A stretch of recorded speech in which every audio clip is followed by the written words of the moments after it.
रितु बेटा, जरा ध्यान से जाना, मौसम भी आज बारिश का हो रहा है और साइकिल भी थोड़ा आराम से चलाया कर।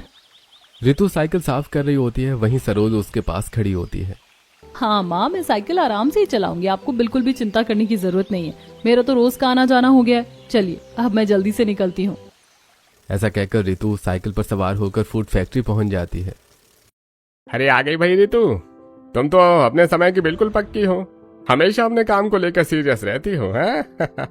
जी मालिक, अगर मैं काम के प्रति सीरियस नहीं रहूंगी तो जो लोग मेरे टिफिन का इंतजार करते हैं वो भूखे रह जाएंगे। मैं नहीं चाहती कि मेरी वजह से किसी को भी भूखा रहना पड़े। लो भाई, तुम्हारे सारे टिफिन तैयार हो गए हैं, अब जल्दी से इन्हें साइकिल पर बांधो और टिफिन डिलीवरी के लिए निकल जाओ। रितु सारे टिफिन साइकिल पर रखकर घर घर टिफिन देने के लिए निकल जाती है। शाम का समय होता है, रितु घर लौट रही होती है, तभी जोरों की बारिश शुरू हो जाती है। बारिश की वजह से उसकी साइकिल पत्थर पर फिसल जाती है, जिससे उसे चोट लग जाती है। हाय बाप रे, ये बारिश तो एक दिन जरूर मेरा हाथ पैर तुड़वा कर छोड़ेगी। ऐसा कहकर रितु साइकिल को पैदल चलाते हुए घर पहुंच जाती है। बेटा, तेरे सारे कपड़े गंदे कैसे हो गए? कुछ नहीं माँ, आज फिर बारिश में साइकिल फिसल गई थी। खैर आप सब बैठिए, मैं जल्दी से आप सबके लिए खाना लगाती हूँ। हाँ दीदी, जल्दी से खाना लगाओ, मुझे बहुत जोरों की भूख लगी है।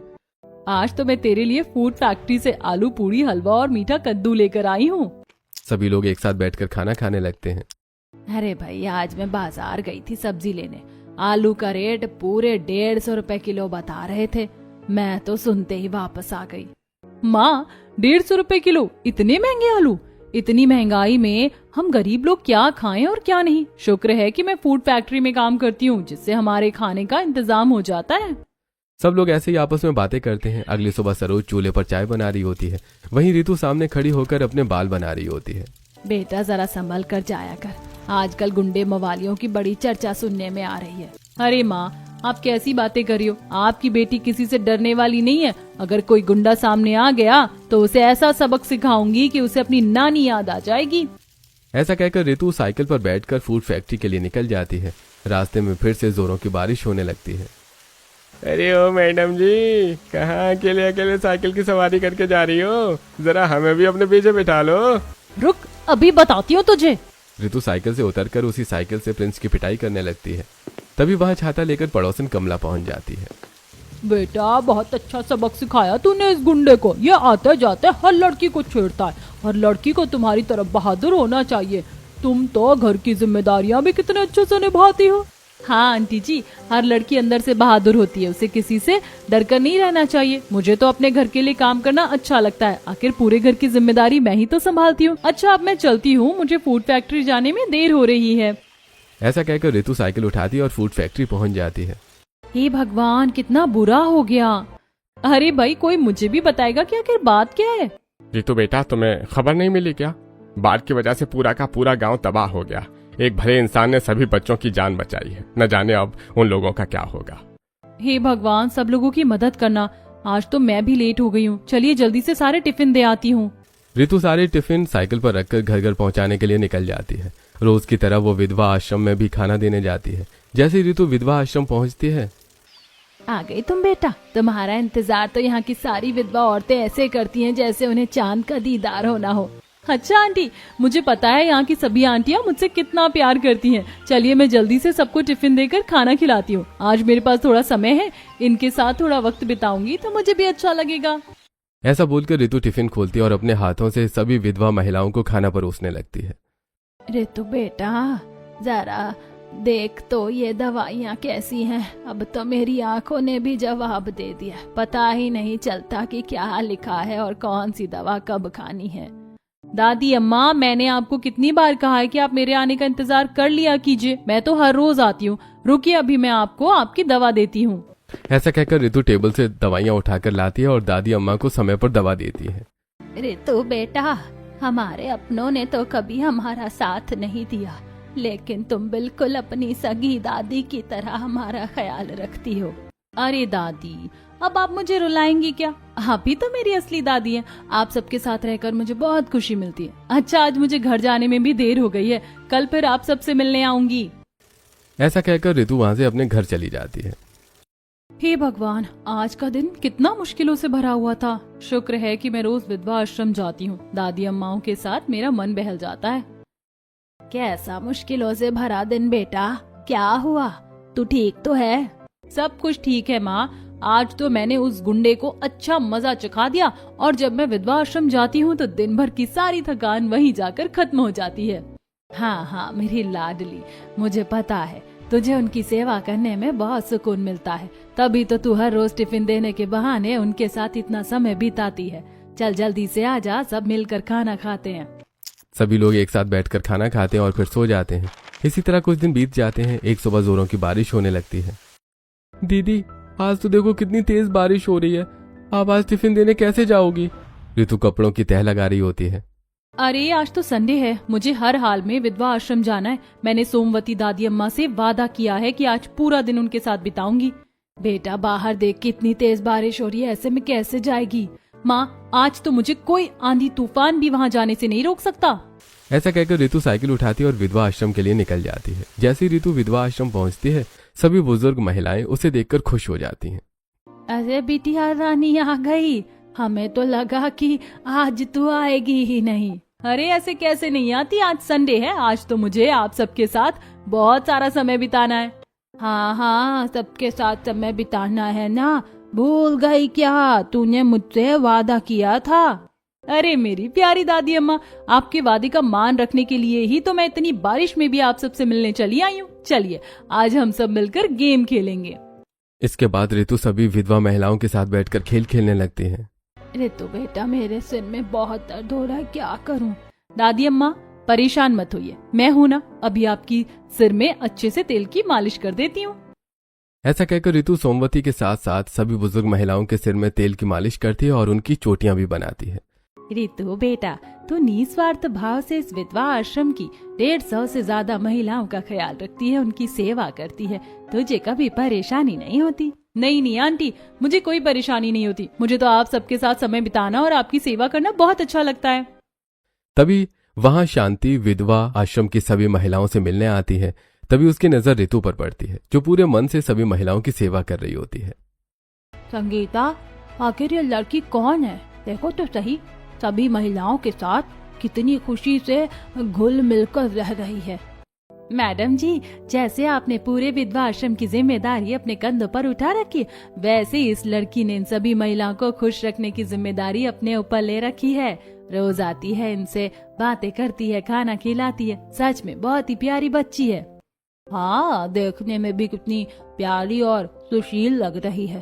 सच में किसी अच्छे घर की बेटी होगी। उसकी माँ ने इसे बहुत अच्छे संस्कार दिए होंगे, वरना आजकल कौन अपने बड़ों की इतनी सेवा करता है। अच्छा, बहुत देर हो गई है, मैं चलती हूँ। संगीता, तुम सभी महिलाओं का अच्छे से ध्यान रखना। ऐसा कहकर शांति घर चली जाती है। घर के हॉल में सभी लोग बैठे आपस में बातें कर रहे होते हैं। वो लड़की कितनी प्यारी थी, वही मेरे घर की बहू बनने के लायक है। सच में कितने अच्छे से सबका ध्यान रख रही थी और सभी महिलाएं भी उसके साथ कितनी खुश थी। अरे माँ जी, क्या बात है, जब से आश्रम से लौटे हैं आपके चेहरे पर एक अलग ही मुस्कान है। आखिर बात क्या है?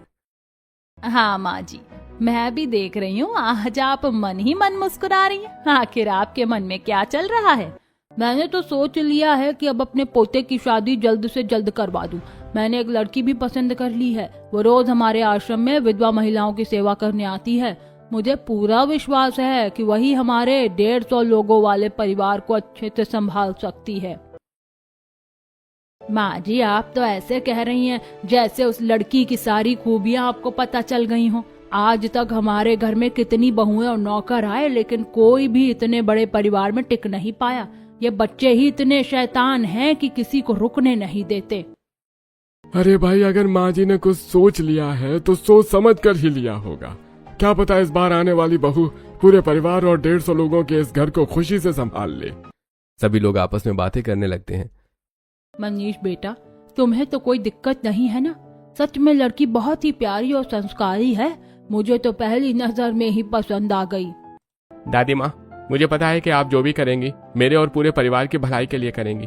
आपकी हर बात मेरे सिर आंखों पर। मेरी तरफ से आप बिल्कुल बेफिक्र रहिए। शांति तुरंत संगीता को फोन मिलाती है। हाँ मैडम जी, इस लड़की का नाम रीतू है। बहुत ही सुंदर और संस्कारी लड़की है। एक गरीब परिवार से है और घर घर टिफिन पहुंचाने का काम करती है। इतना कहकर संगीता फोन रख देती है। भाई मुझे सारी जानकारी मिल गई है, अब हम कल सुबह ही रितु के घर जाएंगे। उस लड़की ने तो मेरा मन ही मोह लिया है। सभी लोग कुछ देर तक बातें करते हैं और फिर अपने अपने कमरे में सोने चले जाते हैं। अगली सुबह पूरा परिवार तैयार होकर बड़ी बड़ी गाड़ियों में बैठकर रितु के घर पहुंचता है। हे भगवान, इतनी बड़ी बड़ी गाड़ियाँ सरोज के घर के सामने क्यों खड़ी हैं? जरूर कोई बड़ी बात है। ऐसा बोलकर कमला अपने घर के अंदर चली जाती है। उधर शांति अपने पूरे परिवार के साथ रितु के एक घर के अंदर जाती है। तभी जोरों की बारिश होने लगती है। बारिश की वजह से रितु के घर में कई जगह से पानी टपक रहा होता है। हे भगवान, इस बारिश ने तो हमारा जीना हराम कर रखा है। पता नहीं हमारे अच्छे दिन कब आएंगे। दीदी, मुझे बहुत जोरों की भूख लग रही है। ऊपर से इतनी तेज बारिश हो रही है। आज तो शायद आप काम पर भी नहीं जा पाओगे। क्या मुझे आज पूरा दिन भूखा रहना पड़ेगा? नहीं नहीं, तुझे भूखा नहीं रहना पड़ेगा। तेरी दीदी तुझे कभी भूखा नहीं सोने देगी। ऐसा कहते हुए रितु पूरे घर में जहाँ जहाँ पानी टपक रहा होता है वहाँ बाल्टियां और टब रख रही होती है। नमस्ते बहन जी। नमस्ते बहन जी, आप सब कौन है? आइए बैठिए, हमारे घर में आपका स्वागत है। बहन जी, आपसे मिलकर बहुत अच्छा लगा। हम आपकी इकलौती बेटी रितु का हाथ अपने पोते मनीष के लिए मांगने आए हैं। अगर आपको कोई आपत्ति ना हो तो हमारी तरफ से ये रिश्ता पक्का है। बहन जी, हम कहाँ मिट्टी और आप कहाँ सोना, हमारा और आपका तो कोई मेल ही नहीं है। बहन जी, रिश्ते अमीरी गरीबी देखकर नहीं बनते, रिश्ते तो दिलों से जुड़ते हैं और हमें आपकी बेटी सच में बहुत पसंद है। डॉली की बातें सुनकर सरोज की आंखें खुशी से भर जाती हैं। बहन जी, आज तो मेरे भाग्य खुल गए। इतने बड़े घर से मेरी बेटी के लिए रिश्ता आया है। नहीं नहीं माँ, मुझे शादी नहीं करनी। मैं आप लोगों को छोड़कर कहीं नहीं जाऊंगी। आखिर कब तक बेटा शादी से मुंह मोड़ती रहेगी? एक दिन तो बेटियों को अपने ससुराल जाना ही पड़ता है। देख कितना अच्छा और बड़ा परिवार है, जल्दी से हाँ कर दे बेटा। रितु शादी के लिए हाँ कर देती है और दोनों का रिश्ता पक्का हो जाता है। कुछ दिन बाद बड़ी धूमधाम से रितु और मनीष की शादी हो जाती है। जैसे रितु कार से उतरकर अपना पहला कदम जमीन पर रखती है, सामने इतने सारे बच्चों की भीड़ देखकर हैरान रह जाती है। ये सब बच्चे कौन हैं? कहाँ से आ गए? कहीं आपने मेरा स्वागत करने के लिए इतने सारे बच्चों को तो नहीं बुलाया? अरे नहीं, ऐसा कुछ नहीं है। ये सब हमारे ही परिवार के बच्चे हैं। पूरे 150 बच्चे हैं। तुम्हारा स्वागत है हमारे 150 बच्चों वाले परिवार में। हे भगवान, 150 बच्चे? आखिर एक परिवार में इतने सारे बच्चे कैसे हो सकते हैं? अरे भाई, सारी बातें यही पूछोगी क्या? पहले अंदर तो चलो। सभी बच्चे हाथों में फूलों की मालाएं और वेलकम टू होम के कार्ड लेकर खड़े होते हैं। तभी अचानक तेज बारिश शुरू हो जाती है। बारिश होते ही सभी बच्चे इधर से उधर भागने लगते हैं और फूल व कार्ड वहीं गिराकर घर के अंदर चले जाते हैं। हे भगवान, इन 150 बच्चों ने तो पूरा घर गंदा कर दिया। कैसी गंदगी फैला दी है। बहू अंदर आओ, तुम्हारा अपने घर में स्वागत है। रितु कलश को पैर से गिराकर गृह प्रवेश की रस्म पूरी करती है। बारिश में भीगे हुए 150 बच्चे पूरे घर में शोर शराबा कर रहे होते हैं। बहू घबराना मत, हमारे 150 बच्चों वाले परिवार में तेरा दिल से स्वागत है। हमें उम्मीद है कि तू अपनी जिम्मेदारियों से कभी मुंह नहीं मोड़ेगी। तू बहुत थक गई होगी, जा अपने कमरे में जाकर आराम कर ले। हाँ, अंदर जाकर आराम कर लो, कल से तो तुम्हें आराम करने का मौका भी नहीं मिलेगा। ऐसा कहकर शालू अपने कमरे में चली जाती है। वहीं मनीष और रितु भी अपने अपने कमरे में जाकर आराम करने लगते हैं। आपने रिश्ता होने से पहले तो मुझे नहीं बताया कि आपके परिवार में पूरे 150 बच्चे हैं। आखिर इतने सारे बच्चे आए कहाँ से? अरे भाई, ये तो सोचो कि आज हमारी पहली रात है और तुम्हें बस यही बातें सोच रही हैं। चलो अब जल्दी से सो जाओ। दोनों ऐसे ही बातें करते करते सो जाते हैं। अगली सुबह रितु शीशे के सामने खड़ी होकर तैयार हो रही होती है। तभी मनीष पीछे से आकर रितु को प्यार से गले लगा लेता है। उसी समय सोनू और परिवार के कुछ छोटे बच्चे कमरे में आ जाते हैं। देखो भाई, भैया तो अभी से बीवी के गुलाम हो गए हैं। लगता है अब हमसे प्यार नहीं करेंगे। अब तो भाभी अपने प्यार के जाल में फंसाकर भैया को हमसे दूर कर देंगी। हमें कुछ ना कुछ करना होगा। रितु नीचे आकर सबसे पहले घर के बड़ों का आशीर्वाद लेती है और फिर किचन में खाना बनाने चली जाती है। बेटा, आज तेरी पहली रसोई की रस्म है। मुझे पूरी उम्मीद है कि तू हमारे 150 बच्चों वाले परिवार के लिए पूरे मन से खाना बनाएगी। हाँ माँ जी, आप बिल्कुल बेफिक्र रहिए, मैं सब कुछ अच्छे से कर लूंगी। बस मुझे बता दीजिए कि बड़े बड़े बर्तन कहाँ रखे हैं।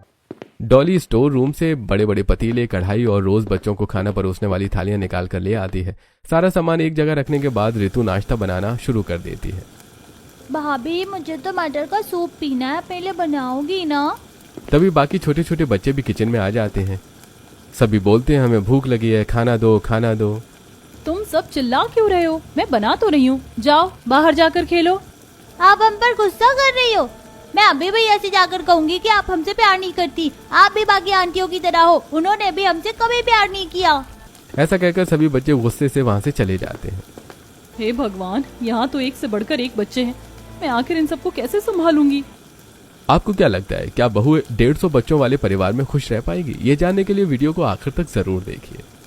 ऐसा कहते हुए रितु पूरे 150 बच्चों के लिए नाश्ता तैयार करती है। नीचे चादर बिछाकर सभी बच्चों की थालियों में नाश्ता परोस देती है। सभी एक साथ बैठकर खाना खाने लगते हैं। तभी बाहर जोरों की बारिश शुरू हो जाती है। अरे वाह, बाहर देखो कितनी जोरों की बारिश हो रही है, चलो हम सब बारिश में नहाते हैं। बारिश का नाम सुनते ही सभी बच्चे अपनी प्लेटें छोड़कर वहीं पर और खाना इधर उधर फैलाकर बारिश में खेलने भाग जाते हैं। परिवार के बाकी सदस्य भी खाना खाकर अपने अपने कमरों में आराम करने चले जाते हैं। ऋतु सभी झूठे बर्तन उठाकर किचन में ले जाती है। हे भगवान, ऐसा लग रहा है जैसे मैं किसी के यहाँ बर्तन मांजने का काम कर रही हूँ। तभी पीछे से मनीष आता है। अरे भाई, क्या हुआ? इतनी गुस्से में क्यों नजर आ रही हो? कुछ नहीं, बस यही सोच रही हूँ कि इतने सारे बर्तन साफ करने में कितना समय लगेगा। अच्छा, तो क्या मैं तुम्हारी थोड़ी मदद कर दूं? दोनों प्यार से बातें करने लगते हैं। तभी खुशी और परी वहां आ जाते हैं। देखो परी, भैया तो भाभी के साथ बर्तन भी साफ करने को तैयार हो गए। हाँ, लगता है भाभी भैया को अपना नौकर बना देंगी, हम ऐसा बिल्कुल नहीं होने देंगे। ऐसा कहकर दोनों बाहर बारिश में खेल रहे बाकी बच्चों के पास चले जाते हैं। सभी बच्चे मिलकर ऋतु को सबक सिखाने की योजना बनाने लगते हैं। इसी तरह कुछ दिन बीत जाते हैं। दोपहर का समय होता है। ऋतु अकेली किचन में पूरे 150 बच्चों के लिए खाना बना रही होती है। देखा, अब तो तुम्हारा पूरा दिन और रात सिर्फ किचन में ही निकल जाएगा। अच्छा हुआ मैंने पहले ही हाथ खड़े कर दिए थे, वरना मैं भी इन 150 बच्चों के लिए खाना बनाते बनाते परेशान हो जाती। यहाँ तो कोई नौकर भी नहीं टिकता। तभी डॉली वहां आ जाती है। चालू बहू, तुम खुद तो दिन भर कुछ नहीं करती और ऊपर से मेरी बहू के कान भरने चली आती हो। डॉली की बात सुनकर शालू मुंह बनाते हुए वहां से चली जाती है। माँ जी, आखिर ये 150 बच्चे हैं किसके, कोई मुझे बताएगा? अरे बेटा, ये सब तुम्हारे रिश्तेदारों के बच्चे हैं, मामा, बुआ, मौसी और बाकी रिश्तेदारों के। बारिश की छुट्टियां चल रही हैं, इसीलिए कुछ दिनों के लिए यहाँ आए हैं। जल्दी ही अपने अपने घर चले जाएंगे। अब तुम जल्दी जल्दी खाना बना लो, बच्चे भूख से परेशान हो रहे हैं। इतना कहकर डॉली वहां से चली जाती है। दूसरी ओर ऋतु बड़े पतीले में चावल उबाल रही होती है और कढ़ाई में सब्जी बना रही होती है। तभी सोनू दौड़ता हुआ आता है। भाभी, भाभी जल्दी चलो, परी के पेट में बहुत जोर से दर्द हो रहा है। क्या? कहाँ है परी? चलो जल्दी चलो। ऋतु जल्दी से किचन से बाहर चली जाती है, लेकिन बाहर जाकर देखती है कि वहां कोई भी बच्चा नहीं होता। इसी मौके का फायदा उठाकर सोनू और बाकी बच्चे सब्जी में ढेर सारी मिर्च और नमक डाल देते हैं। सोनू भैया, अब आएगा ना आंटी को मजा? खुद को बहुत होशियार समझती है, हमारे भैया को हमसे दूर करना चाहते हैं, लेकिन हम ऐसा बिल्कुल नहीं होने देंगे। इतना कहकर सभी बच्चे चुपचाप किचन से बाहर निकल जाते हैं। कुछ देर बाद ऋतु वापस किचन में आकर खाना तैयार कर देती है। सभी लोग एक साथ बैठकर खाना खाने लगते हैं। बहू, ये क्या बनाया है? इतनी मिर्च है कि मुझसे तो खाया भी नहीं जा रहा। वही माँ, कितनी मिर्च है। मैं तो ये बिल्कुल नहीं खा सकता, मेरे तो कानों से धुआं निकल रहा है। रजत की बात सुनते ही सभी बच्चे भी शोर मचाने लगते हैं। बहुत मिर्च है, बहुत मिर्च है। मैं भी ये खाना नहीं खाऊंगी, हमें बहुत भूख लगी है, हमारे लिए दूसरा खाना बना कर लाओ। सभी बच्चे जोर जोर से बर्तन पटकने लगते हैं। अरे बाबा, तुम सब शांत हो जाओ, बस मुझे थोड़ा सा समय दो, मैं अभी दूसरा खाना बना कर लाती हूँ। ऋतु किचन में जाती है और जल्दी जल्दी सभी बच्चों के लिए मैगी बनाकर ले आती है। सभी बच्चे मैगी खाकर अपने अपने कमरों में आराम करने चले जाते हैं। शाम का समय होता है। मनीष और ऋतु आसमान की ओर देखते हुए प्यार भरी बातें कर रहे होते हैं। अरे, मैं तो कभी अपनी नानी या मामी के घर छुट्टियां मनाने भी नहीं गई, और आपने तो अपने सारे रिश्तेदारों के बच्चों को यहीं इकट्ठा कर रखा है। पता नहीं ये सब यहाँ से कब जाएंगे। मनीष मन ही मन सोचने लगता है। अगर मैंने तुम्हें सच बता दिया तो शायद तुम भी घर की बाकी औरतों और नौकरों की तरह बच्चों के साथ अत्याचार करने लगोगी, जो मैं बिल्कुल भी नहीं होने दूंगा। दोनों ही कुछ देर बातें करते हैं और फिर सो जाते हैं। अगली सुबह, माँ जी, आज घर में सब्जी भी नहीं है, मैं बाजार से सब्जी लेकर आती हूँ। हाँ बहू, हमारे घर में तो हर दिन इतनी सब्जी लगती है कि रोज खत्म हो जाती है। बेटा ध्यान से जाना, मौसम भी बारिश का है। ऋतु सब्जी लेने बाजार पहुंच जाती है। भैया, 20 किलो आलू, 5 किलो प्याज, 1 किलो हरी मिर्च, 5 किलो टमाटर और 55 किलो बाकी हरी सब्जियां पैक कर दीजिए। अरे बहन जी, क्या आपके घर में कोई भंडारा है जो इतनी सारी सब्जियां ले जा रही हो? भैया जी, हमारे घर में तो रोज ही ऐसा खाना बनता है, मैं तो अब तंग आ चुकी हूँ। तभी पड़ोसन विमला वहां आ जाती है। बहू, तू अकेले ही पूरे 150 परिवार के लोगों के लिए सब्जी लेने आई है? हाँ आंटी जी, अकेले ही आई हूँ, बाकी सब तो बच्चों को संभालने में लगे। पता नहीं ये सब यहाँ से कब जाएंगे। बेटा ये कहीं नहीं जाने वाले, और तुझे किसने कह दिया कि ये जाने वाले हैं? तभी जोरों की बारिश होने लगती है। अरे कितनी तेज बारिश हो रही है बेटा, फिर कभी बात करेंगे, अभी मैं चलती हूँ। इतना कहकर विमला छाता लेकर वहां से चली जाती है। रितु भी अपना छाता खोलती है और भारी भरकम सब्जियों के थैले उठाकर चलने लगती है। हे भगवान, एक तो बारिश, ऊपर से इतनी सारी सब्जियां, मुझसे तो चला भी नहीं जा रहा। तभी एक ऑटो वाला आता है। रितु उसमें बैठकर घर पहुंच जाती है। शाम का समय होता है। रितु किचन में खाना बना रही होती है। सभी लोग एक साथ बैठकर खाना खाने लगते हैं। तभी सोनू जानबूझकर पानी का गिलास गिरा देता है। जैसे ही रितु बच्चों को खाना परोसने के लिए आगे बढ़ती है, उसका पैर फिसल जाता है और वो नीचे गिर जाती है। आंटी गिर गई, आंटी गिर गई, आंटी को पैर फिसल गया। रितु दुखी होकर अपने कमरे में चली जाती है। हे भगवान, मैं तो बहुत परेशान हो चुकी हूँ। पता नहीं ये सब यहाँ से कब जाएंगे। तभी मनीष कमरे में आता है। अरे इतने दिन हो गए, मैं तो अपनी व्लॉग भी डालना भूल गया। मेरे सब्सक्राइबर भी मेरा इंतजार कर रहे होंगे। हाँ, आपको तो बस अपने YouTube चैनल की पड़ी है, आप उसी पर वीडियो डालते रहिए। आपको मेरी तो कोई परवाह ही नहीं है। इन बच्चों ने मेरा जीना हराम कर दिया है। अरे वही बच्चे हैं। हाँ, बच्चे शैतानी नहीं करेंगे तो क्या हम करेंगे। अच्छा आप सो जाओ। दोनों ऐसे ही सो जाते हैं। रात के 2 बजे सोनू, रजत, खुशी, परी और बाकी सभी बच्चे चुपके से कमरे में घुस जाते हैं। फिर धीरे धीरे बिस्तर पर चढ़कर रितु के ऊपर बैठ जाते हैं। बचाओ बचाओ, चूहे चूहे। रितु की चीख सुनकर बाहर खड़े सभी बच्चे जोर जोर से हंसने लगते हैं। वाह, आंटी को तो मजा आ गया। अब तो ये पक्का घर छोड़ के चली जाएंगी। बच्चों की हंसी सुनकर रितु गुस्से से भर जाती है। कल सुबह ही मैं अपने मायके चली जाऊंगी। अब मैं यहाँ बिल्कुल भी नहीं रहूंगी।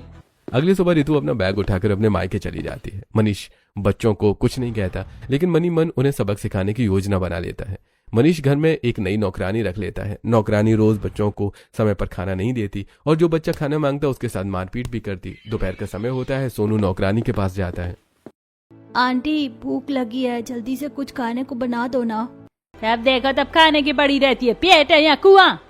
इतना कहकर नौकरानी सोनू को डांट कर वहां से भगा देती है। सभी बच्चे भूख से परेशान रहने लगते हैं। घर में लगी सीसीटीवी कैमरों में ये सब रिकॉर्ड हो रहा होता है। एक दिन हॉल में सभी बच्चे चुपचाप बैठे होते हैं। तभी मनीष वहां आता है। अरे क्या हुआ, तुम ऐसे सब चुपचाप क्यों बैठे हो?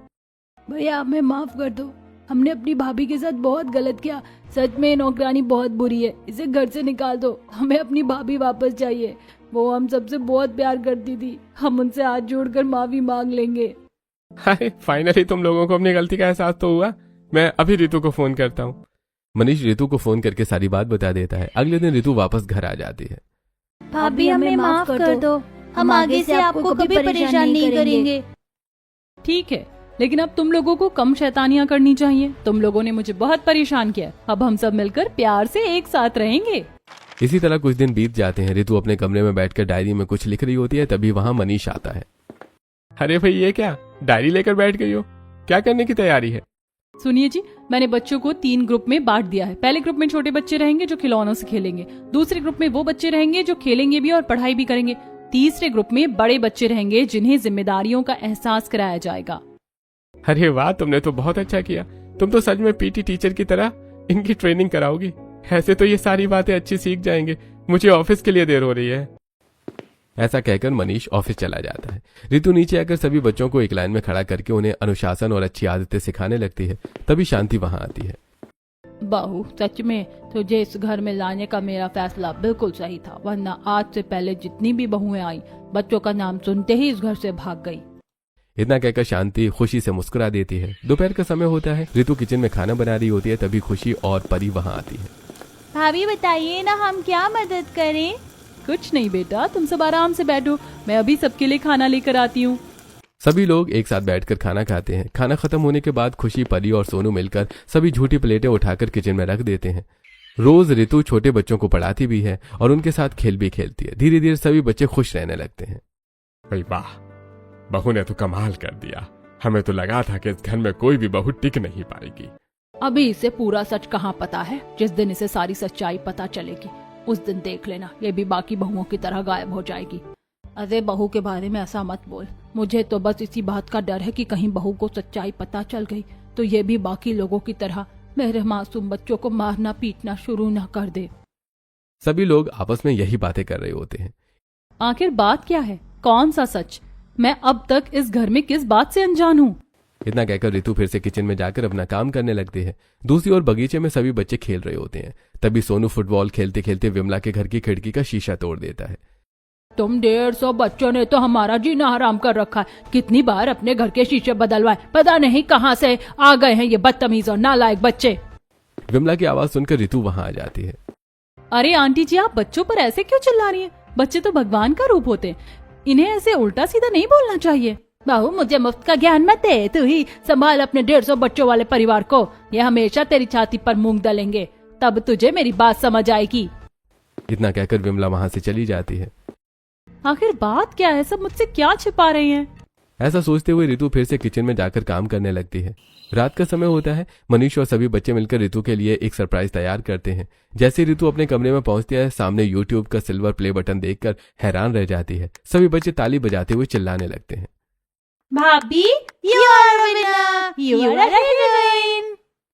अरे ये सब क्या है? और हमारे घर में यूट्यूब का सिल्वर प्ले बटन? ये सब तुम्हारी अपनी मेहनत का नतीजा है। मैं तो बस तुम्हारी बच्चों के साथ रोज की एक्टिविटी रिकॉर्ड करता था और उसे यूट्यूब पर अपलोड कर देता था। लोगों को तुम बहुत पसंद आई हो। अब तुम सबके सुपरस्टार भाभी बन गई हो। ये सुनकर पूरा परिवार खुशी से झूम उठता है। थोड़ी देर बाद सभी बच्चे अपने अपने कमरों में सोने चले जाते हैं। सुनिए जी, एक बात अभी तक मेरी समझ में नहीं आई। आखिर ये सारे बच्चे कौन हैं? आप मुझसे कुछ तो छिपा रहे हैं। नहीं, मैं तुमसे कुछ नहीं छिपा रहा। मुझे तो बहुत जोरों की नींद आ रही है। इतना कहकर मनीष सो जाता है। अगली सुबह सभी लोग हॉल में एक साथ बैठे होते हैं। आज तो मुझे हर हाल में सच्चाई का पता लगाना ही होगा। आखिर ये 150 बच्चे कौन हैं, कहाँ से आए हैं और हमारे घर से कब जाएंगे? रितु शांति के पास जाकर बैठ जाती है और उनका हाथ अपने सिर पर रख देती है। दादी माँ, आपको मेरी कसम है, आज आपको मुझे सारी सच्चाई बतानी होगी। ये 150 बच्चे कौन हैं और कहाँ से आए हैं? बाहू, हम तुमसे कुछ नहीं छिपाना चाहते थे। हमें तो बस इसी बात का डर था कि कहीं सच्चाई जानने के बाद तुम इन बच्चों से नफरत करने लगो।